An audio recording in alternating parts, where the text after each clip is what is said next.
내 이름은 미키 아츠시. 평범한 30살 회사원이다. 오늘은 내 인생이 역전된 사건에 대해 얘기해볼까 한다.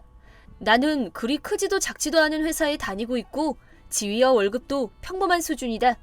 회사 일은 순조로웠지만 연애는 순탄치 못했다. 1년 전 학생 때부터 사귀던 여자친구에게 차이고 말았다. 연애를 하고 싶어도 남초 직장이라 만남의 기회가 없고 대인관계도 좁은 나로서는 지난 1년간 홀로 외로이 지낼 수밖에 없었다. 그러던 어느 날 대학교 동창인 이와하라한테서 메시지가 왔다. 야, 너 여친이랑 진짜 헤어졌어? 뭐 1년 전이긴 한데 근데 너도 참 오랜만이다. 그러네. 잘 지내고 있냐? 새 여친은 생겼고? 잘 지내긴 하지. 회사 일도 잘 풀리고 있고 근데 연애는 못하고 있어. 그러냐? 너 학창시절에는 선후배를 불문하고 여자들한테 인기 많았잖아. 그때는 어렸으니까 쉽게 좋아하고 그러잖아. 그리고 지금 직장은 남초라서 연애는 꿈도 못 꿔. 아무리 일이라도 그건 너무 아쉽지 않냐? 그 얘기는 그만하자. 미안. 아픈 곳을 찔렀네. 근데 무슨 볼일이 있었던 거 아니야? 아 참, 지금 쏠라면 얘기가 빠르지. 실은 미팅 파티에 갈 건데 너도 같이 갈래? 미팅 파티?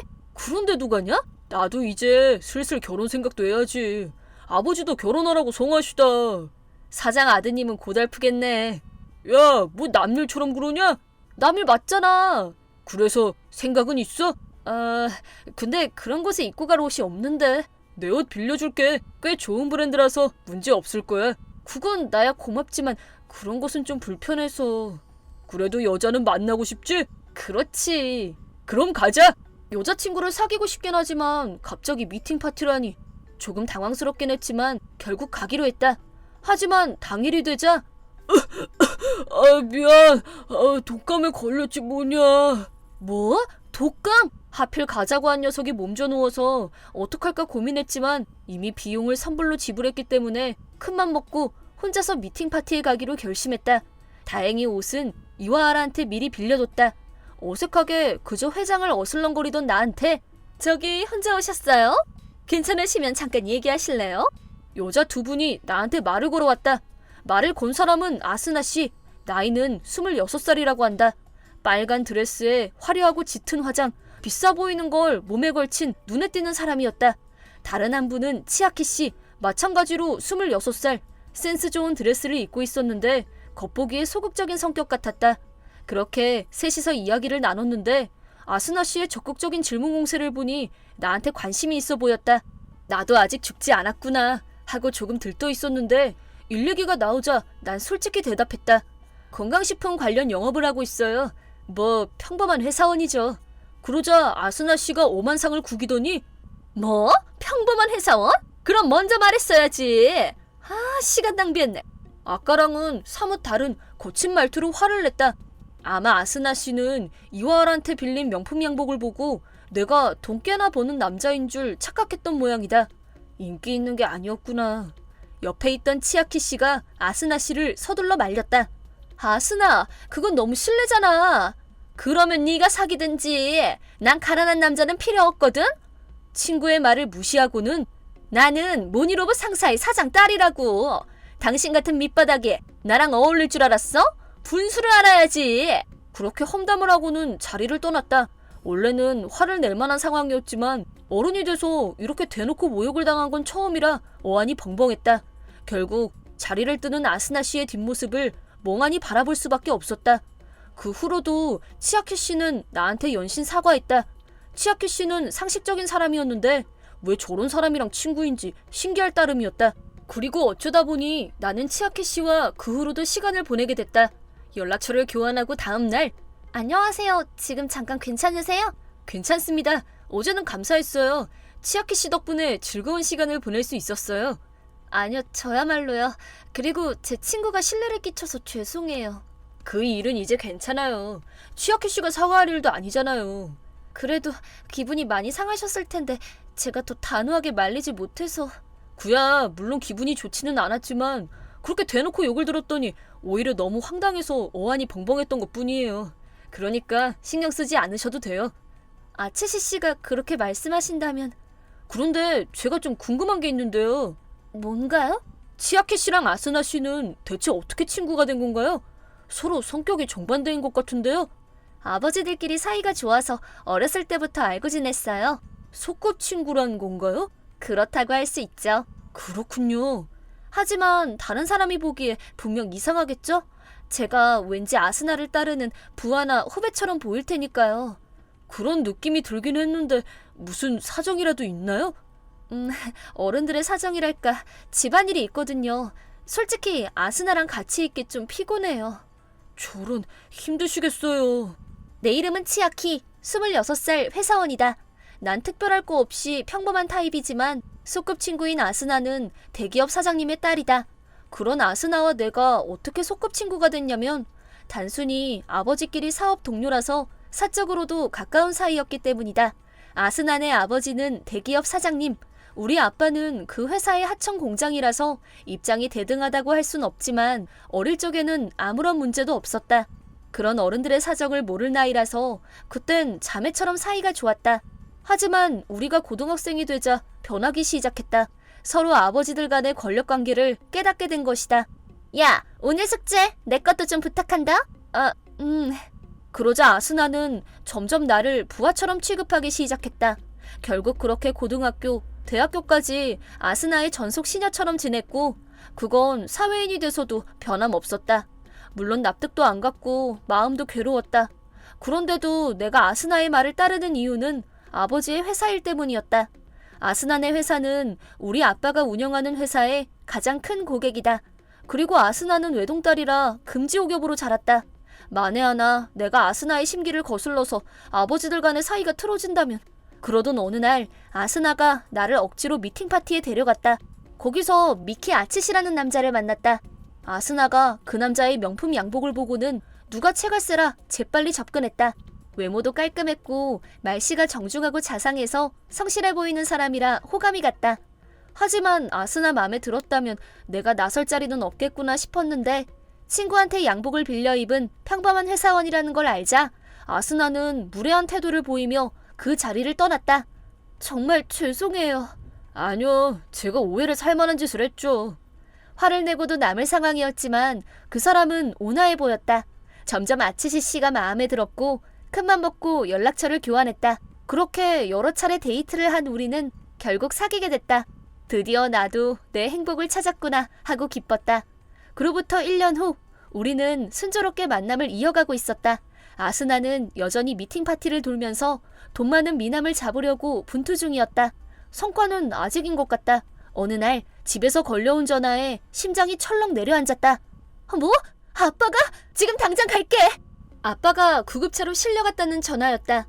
집에 혼자 있던 아빠는 수면제와 술을 먹고 쓰러진 모양이었다.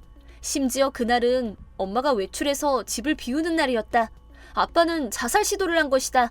다행히 예정보다 일찍 집에 온 엄마가 의식이 없는 아빠를 발견하고 곧장 처치해서 간발의 차로 목숨을 건졌다. 그리고 의식이 돌아온 아빠는 왜 그런 짓을 했는지 솔직히 얘기했다. 그건 도무지 믿을 수 없는 내용이었다. 이게 어떻게 된 거야? 네가 무슨 말한 거 맞지? 내가 뭘? 우리 아빠 회사 말이야. 왜 갑자기 니네 회사가 계약을 끊어버린 건데? 그래서 우리 회사는 도산 직전이라고. 글쎄, 난 모르는 일인데? 뭐 네가 자꾸 건방지게 구니까 벌이라도 받았나 보지. 내가 건방지게 굴었다고? 너 요즘 내 말 안 듣잖아. 파티 가자고 하는 족족 거절하고. 남자친구가 있는데 당연한 거 아니야? 이제 그런 파티에는 못 가. 그래도 그렇지. 어릴 적 친구의 부탁을 매정하게 무시하다니 너무해. 그래서 그 벌을 받은 거라 이 말이야. 설마 겨우 그것 때문에 계약을 끊으라고 꼬드긴 거야? 아, 난 모르는 일이라고 했잖아. 제발 나랑 대화 좀 하자. 그 일 때문에 궁지에 몰린 우리 아빠 자살 시도까지 했어. 어머, 어떡해? 내가 사과할 테니까 너희 아빠한테 잘 좀 말해줘. 그건 어렵지. 그리고 회사가 기울어진 건 다 경영자가 무능한 탓이잖아. 그럴 바엔 아예 죽는 게 나을걸? 너 진심이야? 진심이면 어쩔 건데? 아스나, 그래서 네가 어쩔 건데? 어차피 주저앉아 울면서 아무것도 못할걸? 그럼 안녕. 지금까지 재밌었다. 난 전에 없는 분노와 울분을 느꼈다. 그런데 아무것도 못하는 자신이 한심해서 눈물이 났다. 그때 아치시 씨가 병원에 와줬다. 내가 연락해놓고 경황이 없어서 까맣게 잊고 있었다. 아치시 씨는 우는 나에게 사정을 설명해달라고 했고 나는 아스나와 있었던 일을 숨김없이 얘기했다. 그러자 아치시 씨는 내가 도와줄 수 있을 거야. 응? 아치시 씨는 무언가를 결심한 듯이 내 손을 강하게 쥐고 입을 열었다. 아치시 씨 입에서 나온 얘기에 나는 또다시 엄청난 충격을 받게 되는데 나는 눈물을 흘리는 치아키에게 프로포즈를 했다. 원래 조만간 할 생각이었어서 충동적인 건 아니었다. 그리고 난 거의 10년 만에 본가로 향했다. 치아키와의 결혼을 말씀드린 다음에 여기가 정말로 아치시 씨 집이야? 뭐 그렇지. 치아키는 토끼 눈을 하고 우리 집을 둘러봤다. 우리 집은 땅값이 가장 비싼 곳에 위치한 드넓은 정원이 있는 저택이었기 때문이다. 집에 들어서자 아버지가 맞아주셨다. 오랜만이구나. 네. 그리고 난 현관에 서서 그땐 건방지게 굴어서 죄송했어요. 뻔뻔스럽지만 저를 좀 도와주세요. 아버지한테 무릎을 꿇었다. 사실 우리 아버지는 세계적으로 유명한 상장기업의 사장이고 외동아들인 난 그 뒤를 이을 예정이었지만 아직 어렸던 나는 아버지 말에 따라야 하는 게 싫었고 그 탓에 아버지와 여러 차례 충돌했다. 그리고 대학을 졸업하자마자 집을 나와 내 신분을 숨기면서 다른 회사에 들어갔다. 그로부터 10년 넘게 연락조차 끊고 살았다. 나는 치아켄의 회사 일을 설명한 뒤 도와달라고 설득했다. 내가 집으로 돌아와 회사를 물려받는 조건으로 말이다. 그 말을 들은 아버지는 우선 치아켄의 아버지와 직접 얘기해보겠다고 했다. 그리고 얼마 후 그 만남은 성사됐고 치아켄의 아버지는 회사 일을 숨김없이 자세하게 아버지께 말씀하셨다. 회사 실적을 본 아버지는 감탄을 금치 못했다. 작지만 훌륭한 기술력으로 최고의 생산력을 갖춘 회사라며 꾸밈없이 칭찬하셨다. 이렇게 아버지는 치아켄의 아버지의 공장과 계약했고 결과적으로 치아켄의 공장은 예전보다 훨씬 큰 일을 맡을 수 있게 된 것이다. 그리고 몇 년 후 나랑 치아켄은 결혼해서 행복한 가정을 꾸렸다. 나는 아버지의 회사에서 처음부터 배우며 최선을 다하고 있었다. 그러던 어느 휴일 오랜만이야. 놀랍게도 아스나가 찾아왔다. 우리가 무슨 일이냐고 묻기도 전에 제발 나 좀 도와줘. 우리 회사 완전 큰일 났어. 무릎까지 꿇는 게 아닌가? 얘기를 들어보니 아스나네 회사는 경영이 꽤 어려워진 모양이었다. 이대로라면 도산할 게 불보듯 뻔했다. 이유는 명백하다. 치아켄의 공장을 자른 탓에 상품의 질이 떨어져서 매출이 점점 감소했기 때문이다. 그리고 아스나는 나랑 치아키가 결혼한 사실을 알고 마지막 희망을 걸며 부탁하러 온 것이다. 구야 지금의 나라면 힘이 되어줄 수 있지만 이건 치아키가 결정할 문제 같은데 어떡할래? 솔직히 말해도 괜찮아. 그러자 치아키는 차가운 눈빛으로 내가 너랑 똑같은 부탁을 했을 때 네가 어떻게 나왔는지 기억하니?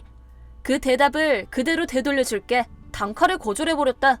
그 후에도 아스나는 애걸복걸했지만 인정사정 없이 경찰에 신고해 체포당했다. 이렇게 나는 치아키와 만나 아버지와 화해하고 인생이 크게 변할 수 있었다. 달리 말하면 아스나 덕이라고도 할 수 있겠지만 그렇다고 해서 감사할 마음과 동정할 마음은 추호도 없다.